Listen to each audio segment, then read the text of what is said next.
بسم اللہ الرحمن الرحیم۔ السلام علیکم ورحمۃ اللہ وبرکاتہ۔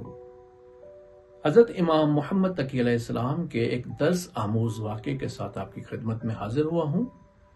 ایک دن حضرت امام محمد تقی علیہ السلام کی بارگاہ میں ایک بہت ہی غریب اور نہایت پریشان حال شخص حاضر ہوتا ہے۔ امام سے عرض کرتا ہے، مولا میں بہت زیادہ غریب ہوں اور پریشان حال ہوں۔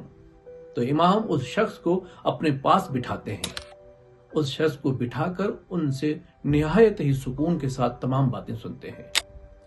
جب اس شخص کی باتیں پوری ہو جاتی ہیں تو امام بغیر کسی تاخیر کے اپنے غلام سے حکم کرتے ہیں کہ اس شخص کو اتنی رقم دی جائے کہ اس کی حاجت روائی ہو جائے۔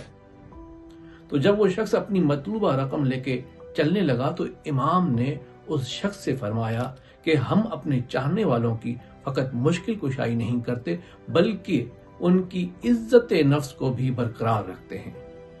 تو ناظرین، امام محمد تقی علیہ السلام کی اس درس آموز واقعے سے جو ہمیں درس ملتا ہے وہ یہ کہ اگر زندگی کے کسی موڑ پر بھی کوئی اگر پریشان حال شخص یا غریب یا مسکین یا فقیر یا مشکلات میں گھرے ہوئے شخص کی اگر ہم مدد کریں تو سب سے زیادہ ہم خیال رکھیں کہ اس کی عزت نفس کو بھی برقرار رکھیں، اس کی عزت نفس خراب نہ ہو۔